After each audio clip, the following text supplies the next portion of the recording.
ہم مکلف ہیں number 1. Number 2, آج ہمارے پاس کوئی معصوم نہیں ہے کہ ہم ڈائریکٹ اسے پوچھ سکیں. یہ نمبر 2. نمبر 3, لیکن وہ رسول بندوبست کر کے گیا ہے, خدا کی کتاب دے کے گیا, اپنی سنت دے کے گیا, اور اپنے ساتھ 13 معصوموں کی سنت دے کے گیا. نمبر 4, اب اگر ہم اس کتاب کو براہ راست سمجھ سکتے ہیں, اس کی سنت کو براہ راست سمجھ سکتے ہیں, معصومین کی سنت کو براہ راست سمجھ سکتے ہیں, تو ہم بینی و بین اللہ اسے سمجھیں اور جو حکم اس میں سے نکالے وہی ہمارے حق میں اللہ کا حکم ہوگا. تو اب وہ لوگ جو واقعاً حدیث سمجھتے ہیں, سنت سمجھتے ہیں, کتاب خدا کو سمجھتے ہیں, قرآن کی ساری تفسیروں سے آگاہ ہیں, طریقہ استنباط سے واقف ہیں, ان کا فریضہ شرعی ہے کہ وہ اس عہد میں جب معصوم سامنے موجود نہیں ہے کہ ڈائریکٹ اس میں سے نکالے اور نکالنے کے بعد اس پہ عمل کرے. تو مجتہد تو چھوٹ گیا کہ اسے کتاب دیکھی, سنت دیکھی, اور دیکھنے کے بعد رزلٹ نکالا, اور رزلٹ نکالنے کے بعد اس نے عمل کر لیا. آپ کیا کریں اور میں کیا کروں مثلا؟ بھائی اب پبلک کیا کرے, ہے نا؟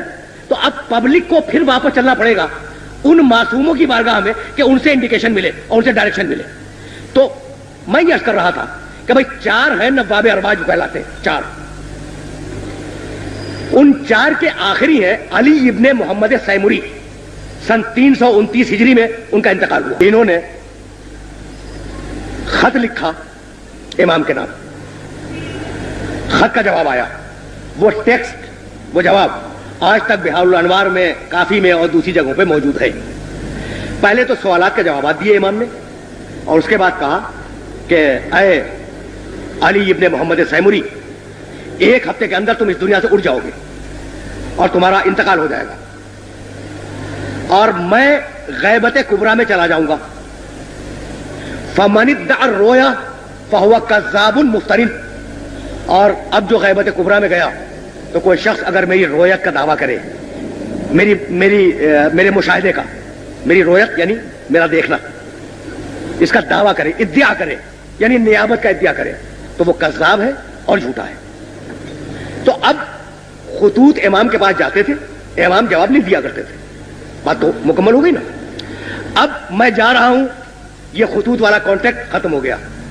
تو وہ امل حوادث الواقعہ فرجعوا الی روات احادیثنا, دیکھو قیامت تک آنے والے جتنے بھی مسائل ہیں ان میں ہمارے راویان حدیث کی طرف رجوع کرنا, جو لوگ ہماری حدیثوں کی روایت کرتے ہیں ان کی طرف رجوع کرنا. یہ نہیں کہا کہ اپنی عقل سے مسئلے حل کر لینا, عقلی گدے لڑاتے رہنا اور جو الٹا سیدھا سمجھ میں آ جائے اس پہ عمل کر دینا. نہیں, ہم حدیثیں دے کے جا رہے ہیں, ہم اپنے اقوال دے کے جا رہے ہیں, ہم قرآن مجید کی تشریح دے کے جا رہے ہیں.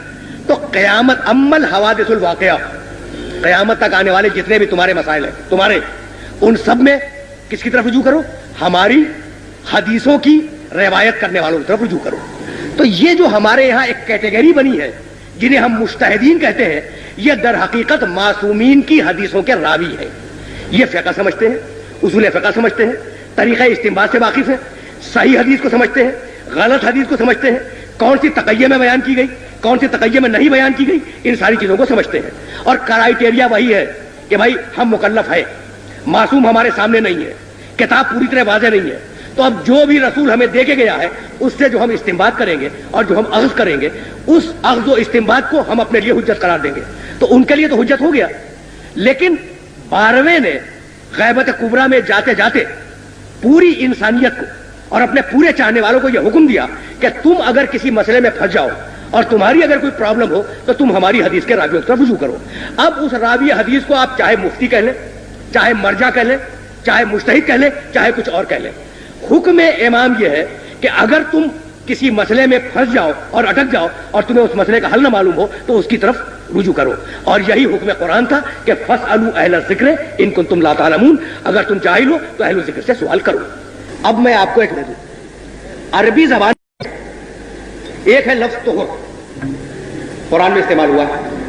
اچھا, طہر کے عجیب معنی ہے. طہر کے معنی عورت کی زندگی میں مہینے کے اندر وہ پیریڈ جس میں عورت نجس ہوتی ہے, اسے کہتے ہیں عربی زبان میں طہر. اور مزے کی بات یہ ہے کہ اسی عربی زبان میں طہر کے معنی ہے عورت کا اس نجاست سے پاک ہو جانا. تو ایک ہی لفظ میں نجس ہو جانا بھی مطلب ہے اور ایک ہی لفظ میں پاک ہو جانا بھی مطلب ہے. اب قرآن نے کہا، بھائی بڑی مجبوری ہے کہ میں اس کو واضح کرنے پہ مجبور ہوں. قرآن نے کہا کہ دیکھو عورتوں کے قریب مت جاؤ جب تک کہ وہ طہر میں نہ آ جائے. اب بتائیے کیا مطلب نکالیں گے آپ؟ اچھا قرآن ہے اور تھوڑی دیر کے لیے آپ فرض کریں کہ حدیث ایک بھی نہیں ملتی اس کے اوپر. یہ مقصود بات کر رہا ہوں تاکہ بات واضح ہو جائے. حدیث ایک بھی نہیں ملتی اور آیت رکھی ہوئی ہے کہ عورتوں کے قریب مت جانا حتی یطہرنا، جب تک کہ وہ طہر میں نہ آ جائے. اچھا تو اب رزلٹ کیا نکلا؟ ایک تو لفظ قریب آ گیا. ایک قریب جانا پاس بیٹھ جانا، دوسرا قریب وہ جانا جو نکاح کا منشا ہے. تو قریب جانے کے معنی کیا لیں گے آپ؟ پہلا سوال یہ ہو گیا. دوسرا سوال یہ ہو گیا کہ طہر کے معنی کیا لیں گے؟ کہ نجاست ڈسکنٹینیو ہو جائے یہ معنی لیں گے، یا وہ باقاعدہ غسل کر کے طاہر ہو جائے یہ معنی لیں گے. تو ایک چھوٹی سی آیت کے 4 معنی نکل آئے. عورت کے پاس بھی نہ بیٹھو پہلا معنی، عورت سے مقاربت نہ کرو دوسرا معنی، جب تک کہ مینسز ڈسکنٹینیو نہ ہو جائے تیسرا معنی، جب تک کہ وہ غسل نہ کر لے چوتھا معنی. تو ان 4 معنیوں میں سے کیا قسم کھا کے آپ کہہ سکتے ہیں کہ مراد الہی کیا ہے؟ دنیا کا معصوم کے علاوہ دنیا کا کوئی انسان نہیں کر سکتا. تو مجتہد بینہ و بین اللہ یہ طے کرتا ہے کہ ان 4 معنی میں سے شاید مراد الہی یہ ہو. اس شاید کے اوپر وہ فتویٰ دیتا ہے. تو جب اسے یقین ہو جاتا ہے کہ میں اپنی حد تک پورا تفاحص کر چکا، ساری روایتیں دیکھ چکا، قرآن کی جتنی بھی ریلیونٹ آئی تھی وہ سب میں نے دیکھ لی، اور میرا ضمیر میرا باطن یہ کہہ رہا ہے کہ بھئی یہ معنی مراد لینے چاہیے، تو اس معنی کو مراد لے لیتا ہے. ہو سکتا ہے کہ اسی کے زمانے میں اور اسی کا ہم اثر کوئی اور مجتہد ہو اور اس کے نزدیک ان 4 معنیوں میں سے کوئی اور معنی اپیل کر جائے اسے، تو یوں فتووں میں اختلاف پیدا ہوتا ہے. اچھا اب اس کی مثال میں اور بھی واضح کر دوں. دیکھیں جناب، آپ ایک بچہ لے کے آئے اور اب تو ماشاءاللہ بہت لوگ بیٹھے ہوئے، بچہ لے کے آئے اور پھر دوست سے کونے میں بیٹھ کے آپ نے بات کرنی شروع کی. بچے نے آپ سے اجازت مانگی کہ آپ تو بات کر رہے ہیں میں کھیلوں. آپ نے کہا کھیلو لیکن اس 4 دیواری کے اندر کھیلنا. باہر گئے تو میں سزا دوں گا. تو اب بچے کو کیا کرنا چاہیے؟ باہر جانے سے پرہیز کرنا چاہیے. لیکن بچے کے لیے یہ ضروری ہے کہ اس گوشے میں کھیلے اس میں نہ جائے، یا وہاں کھیلے یہاں نہ آئے؟ نہیں، آپ نے تو اسے الاؤ کیا ہے کہ اس 4 دیواری میں جہاں جی چاہے کھیلو. اسی طریقے سے شریعت کی جو 4 دیواری ہے، کتاب، سنت، اجماع، دلیل عقل، اس میں مجتہد کس مقام پہ بیٹھ جائے گی اس کی اپنی مرضی. اور یہ ہے بنیاد اختلاف فتاوی کی. اچھا نمبر 2 بھی تھا اس میں کہ کیا تقلید سوالات پوچھنے کا نام ہے؟ تو تقلید صرف سوالات پوچھنے کا نام نہیں ہے، تقلید سوالات پوچھ کر عمل کرنے کا نام ہے.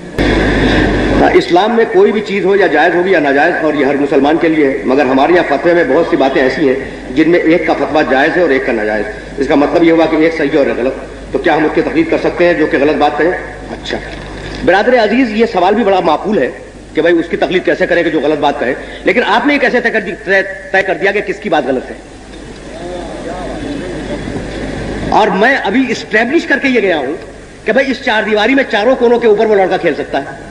تو معصوم نے جب ایک فریم ورک دے دیا آپ کو کہ بھائی کتاب، سنت، اجماع اور دلیل عقل اس کے اندر رہنا ہے، تو اگر اس فریم ورک سے باہر گیا تو غلط ہے، اور فریم ورک کے اندر ہے تو 4 کیا 2 کیا 2 کے خلاف کی بات کرنا. 25 مجتہد بھی اگر 25 باتیں کہیں تو سب کی سب صحیح ہے. اچھا، اور امام محمد باقر علیہ السلام نے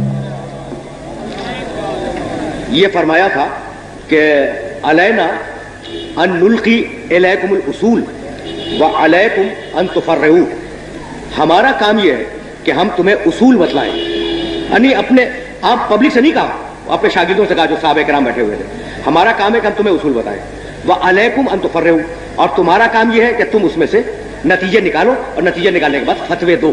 تو یہ جو فتوے دینے کا عمل ہے تو کبھی 2 آدمی ایک رائے پہ متفق نہیں ہوتے، لیکن اگر ایک آدمی کتاب و سنت کے خلاف بول رہا ہے تو یقینی غلط ہے، اور اگر دونوں کتاب و سنت ہی سے رزلٹ نکال رہے ہیں تو اب یہ تو علم خدا میں ہوگا کہ واقعی حقیقی حکم کیا ہے. لیکن ہماری حد تک وہ دونوں صحیح ہیں، اور ہماری تکلیف شرعی ہے کہ ہم جس مجتہد کی تقلید کر رہے ہیں اس کے فتوے پہ عمل کریں، دوسرے کو ٹچ نہ کریں اور دوسرے کی توہین نہ کریں. اس لیے کہ دوسرا جو ہے وہ بھی کتاب و سنت سے نکال رہا ہے، اپنی رائے سے نہیں. کیا عدل ممبر کا تقاضا یہ نہیں ہے کہ مقرر وہ چیز بیان کرے جو قوم کے لیے جاننا ضروری ہے، مثلا مسائل فقہ؟ عدل ممبر کا تقاضا یہ نہیں ہے. بہت بھائی سوال ہی تھا. اچھا اس لیے کہ مسائل فقہ تو ہر وقت بیان کرنا چاہیے, صرف ممبر کا تقاضا تھوڑی ہے. آپ گھر میں بیٹھے جب بھی مسائل فقہ بیان کریں, باپ اپنے بیٹے کو بتائے, بھائی اپنے بھائی کو بتائے, استاد اپنے شاگرد کو بتائے, فقہ کے بغیر تو ایک قدم آگے نہیں چل سکتا آدمی. تو فقط ممبر سے کیوں منحصر کرتے ہیں سر؟ زندگی کے ہر موڑ کے اوپر فقہ جانی ضروری ہے.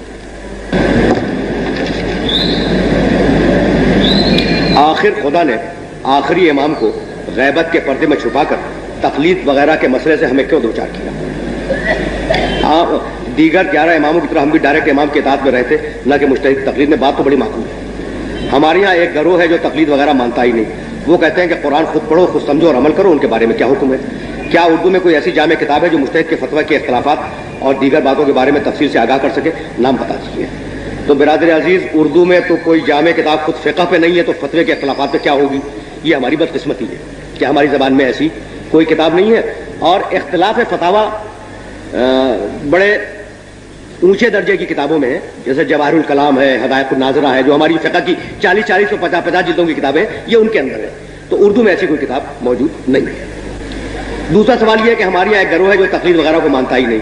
وہ کہتے ہیں کہ قرآن خود پڑھو, قرآن خود سمجھو اور عمل کرو. کیا کہنا ہے ابھی؟ قرآن واقعی خود پڑھنا چاہیے, خود سمجھنا چاہیے, عمل بھی کرنا چاہیے. لیکن جیسا کہ میں کہہ رہا تھا آپ سے کہ بھائی کتے کی نجاست کہاں سے معلوم کرے قرآن میں؟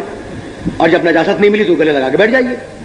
تو آپ مجبور ہیں کہ قرآن کو اس کے صحیح مفسر سے لیں, اور قرآن کے صحیح مفسر تک اگر آپ کی ڈائریکٹ رسائی ہو گئی, یعنی آپ راوی حدیث ہو گئے, تو آپ خود مجتہد ہو گئے. تو مجتہد سے تقلید حرام ہے. اور اگر نہیں ہوئے تو آپ مجبور ہیں اسے سوال کرنے پر. سوال کر لیا تو آپ مقلد ہو گئے.